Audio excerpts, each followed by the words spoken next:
How far can a nation be pushed before it rises?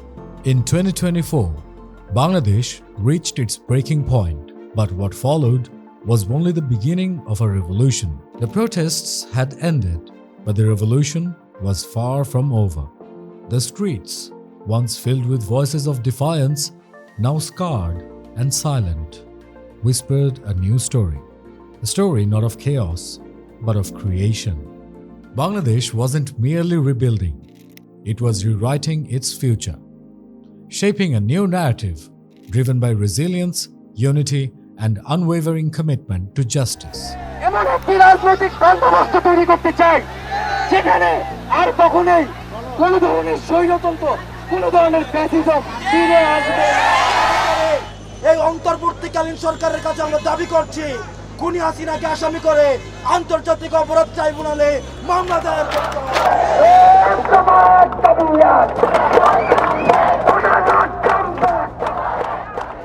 It started like a pressure cooker, left on high heat for too long. Years of corruption, rising prices, and lawlessness pushing people to the brink. The struggle to afford basic necessities became unbearable. Families couldn't buy milk for their children or rice for their meals. On July 16, 2024, that simmering frustration finally erupted.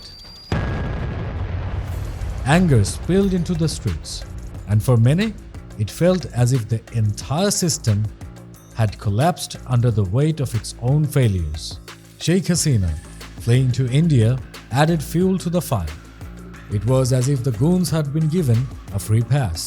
Lawlessness swept through Dhaka like a raging storm, leaving no one safe in its path. Chaos reigned, and fear gripped the city as looters and opportunists took advantage of the power vacuum. But just when the darkness seemed endless, a light began to shine. The same students who had led the protests now became the guardians of the city. Armed with technology and unwavering determination, they took matters into their own hands, tracking looters, protecting vulnerable communities, and turning chaos into order.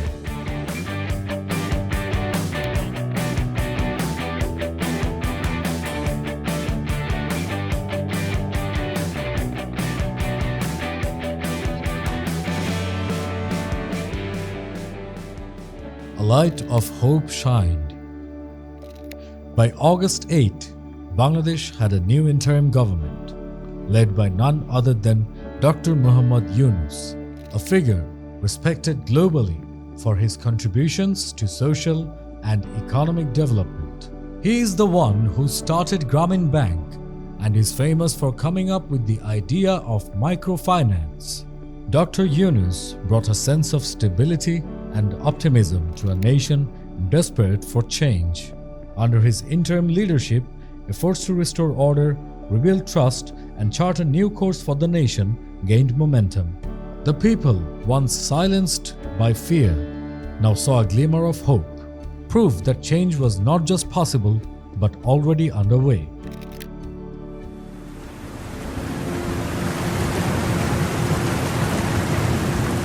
ভারতের ত্রিপুরা রাজ্যের ডুম্বুর জলবিদ্যুৎ প্রকল্পের বাঁধ খুলে দেওয়া হয়। এতে প্লাবিত হয় ফেনী, কুমিল্লা, লক্ষ্মীপুরের বিভিন্ন এলাকা। ১৯৯৩ সালের পর এই প্রথম ডুম্বুর প্রকল্পের বাঁধ খুলে দেওয়া হলো। As the revolution's dust settled, another disaster struck. A catastrophic flood that swept across Bangladesh, triggered by the sudden opening of the Dumbur Dam by India without prior warning. The devastating deluge claimed 71 lives and displaced millions, leaving entire communities submerged and struggling for survival. The flood wasn't just a natural disaster. It was a stark reminder of years of mismanagement, negligence, and exploitation. It exposed the vulnerabilities in Bangladesh's infrastructure, the lack of cross-border water management agreements, and the consequences of political inaction. But when the nature struck its worst blow, the people struck back with resilience. Students and volunteers turned despair into action. Boats became lifelines. Human chains became bridges of hope. When the government slept, the people woke up.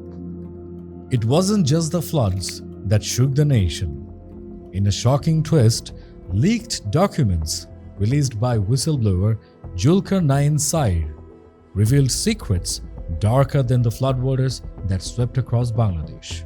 The revelations exposed a web of espionage and betrayal. Raw agents, comfortably housed under friendly roofs, and powerful generals serving as landlords to spies. The leaks shattered what little trust remained in the establishment. The people, already reeling from political turmoil and natural disasters, now faced the grim reality of infiltration and compromised national security. And justice marched on. The corrupt, the once untouchable, finally fell. Justice Manik, Palak, names that had been long whispered in scandals were now splashed across headlines. Their power stripped, their influence reduced to mere memories. Handcuffs replaced handshakes, and accountability replaced impunity. The system hadn't just changed, it had been confronted head-on. The people who had endured years of exploitation now stood witness to a long overdue reckoning. No longer could wealth or influence shield the guilty.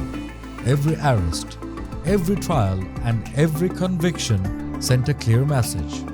The era of unchecked power was over. With each name that fell, hope grew stronger. The revolution was no longer just a moment in history. It was a movement, reshaping Bangladesh's future, one act of justice at a time. Dear citizens, I have mentioned before, and I am letting you know again, that the families of the martyrs in the revolution will be compensated in full. The treatment costs of all injured students, workers, and people will be borne by the government. The Health Ministry has prepared a list of all injured and martyred people and will be supporting their long-term treatments and costs.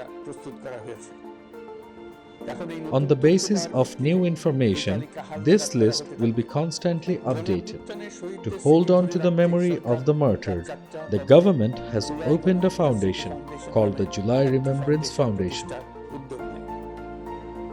Now that the foundation is ready, it will take responsibility for bearing the costs of the families of the injured and of those who lost their loved ones.